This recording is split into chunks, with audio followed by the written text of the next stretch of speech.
20 नवंबर को बिहार में कौन कौन शपथ लेगा? बिहार की चर्चा तब तक करेंगे जब तक मुख्यमंत्री नहीं बन जाएंगे। बिहार 10वीं बार नीतीश कुमार के शपथ ग्रहण के लिए तैयार है। 2 दिन बाद यानी 20 नवंबर को पटना के गांधी मैदान में नीतीश कुमार का शपथ ग्रहण समारोह होना है। लेकिन इससे पहले जेडीयू और बीजेपी में मंत्रियों को लेकर खींचतान चल रही है। दिल्ली में बड़ी बड़ी मीटिंग हो रही है।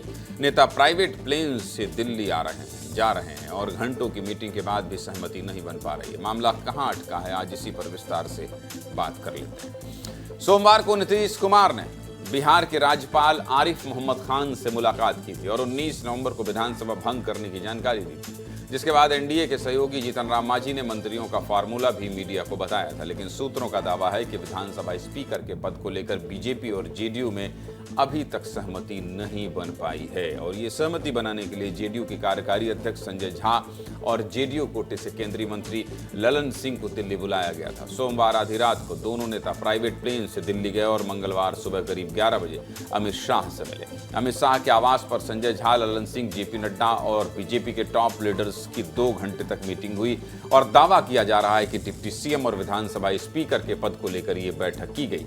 सूत्रों ने यह भी दावा किया है कि जेडीयू और बीजेपी दोनों ही सरकार में बराबर की हिस्सेदारी चाहते हैं, जिसको लेकर दोनों पार्टियों में खींचतान चल रही है। फिलहाल विधानसभा अध्यक्ष का पद और विधान परिषद के सभापति का पद दोनों बीजेपी के पास है। इसलिए जेडीयू का कहना है कि इस बार विधानसभा अध्यक्ष उनके खाते से बने, जबकि बीजेपी का तर्क है कि सीएम सरकार में सबसे बड़ा पद होता है और 2020 में 43 सीटें आने के बावजूद भी नीतीश कुमार को हमने मुख्यमंत्री बनाया था और इस बार भी बना रहे हैं, तो विधानसभा अध्यक्ष पद पर हमारा हक है। जेडीयू और बीजेपी की इस मीटिंग के बाद पटना में विजय सिन्हा और प्रेम कुमार ने मुलाकात की और खुद विजय सिन्हा ने प्रेम कुमार को विधानसभा स्पीकर बनाने का समर्थन कर दिया है। ये तो ही विधानसभा अध्यक्ष की बात, लेकिन इसके अलावा कहां कहां पेच फंसा है ये भी आपको विस्तार से बता देते हैं। कहा जा रहा है कि इस बार बीजेपी अपने डिप्टी सीएम भी बदल सकती है।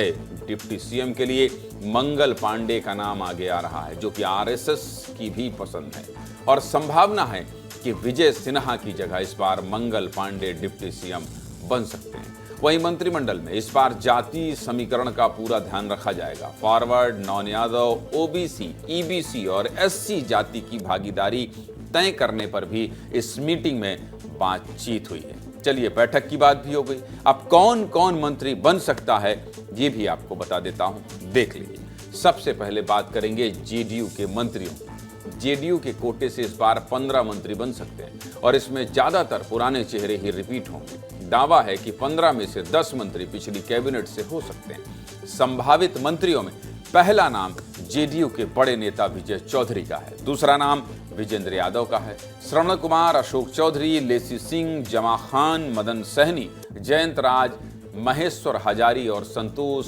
निराला को फिर से मंत्री बनाया जा सकता है। दावा यह भी किया जा रहा है कि डिप्टी सीएम के दोनों पद बीजेपी के ही पास रहेंगे, लेकिन इस बार मंत्रिमंडल में कुछ नए चेहरों को बीजेपी जगह दे सकती है। बीजेपी से कौन कौन से मंत्री हो सकते हैं ये भी जान लीजिए। पिछली सरकार में बीजेपी कोटे से 19 मंत्री थे, लेकिन इस बार ये संख्या घटकर 15 तक पहुंच सकती है। सम्राट चौधरी, नितिन नवीन, मंगल पांडे, रामकृपाल यादव और रजनीश कुमार का नाम मंत्री पद की रेस में सबसे आगे चल रहा है। जहां तक सहयोगी दलों की बात है तो केंद्रीय मंत्री जीतन राम मांझी के बेटे संतोष मांझी फिर से मंत्री बन सकते हैं, जबकि उपेंद्र कुशवाहा की पार्टी से उनकी पत्नी स्नेहलता मंत्री बन सकती हैं, जो पहली बार चुनाव जीतकर विधायक बनी।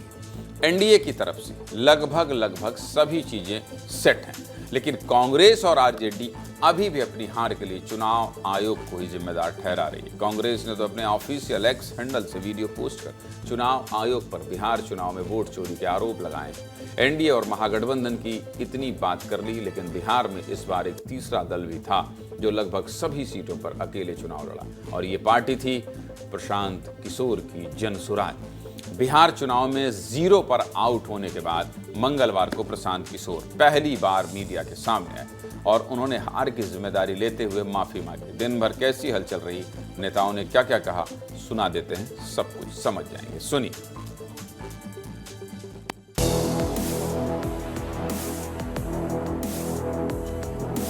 देखिए, हमें ये लगता है कि बिहार में जनादेश नहीं प्राप्त। बिहार में ज्ञानादेश के बल पर एनडीए सत्ता में आई। आरजेडी के लोग अभी तक जमीनी सच्चाई को पचा पाने में एक तरह से कहिए कि स्वीकार नहीं कर रहे हैं इसको। जमीनी सच्चाई को अगर स्वीकार करें तो भविष्य में थोड़ा अच्छा भी हो सकता है। SIR, EVM, ये सब वोट चोरी सब तो बेसलेस बात है। 2020 में कहे थे कि प्रशासनिक पदाधिकारियों का दुरुपयोग करके हमारे सीटों की संख्या घटा दी गई। जनता के जनादेश का जो सम्मान नहीं करता है वह राजनीति का सामंत होता है। देखिए, कांग्रेस पार्टी बेवजह की बयानबाजी कर रही है। SIR में बिहार में एक व्यक्ति नहीं मिला जिसने चुनाव आयोग को आकर शिकायत की हो, उसका वोट काट दिया गया है। अब अंदर खाने क्या खेल हुआ, जो न परिवार को संभाल पाया न जो पार्टी को संभाल पाया। अंदर खाने अपने अंदर उठ रहे विरोध को उन्होंने EVM पर ले गए और इलेक्शन कमीशन पे। कब तक इलेक्शन कमीशन पे हार का रोना रोएंगे? मैं अपने लोगों को, बिहार के लोगों को ये नहीं समझा पाया कि किस बात पर उनको वोट देना चाहिए, क्यों उनको नई व्यवस्था बनानी चाहिए। तो प्रायश्चित के तौर पर मैं अपने से भितिहरवा आश्रम में एक दिन का उपवास, मौन उपवास रखूंगा।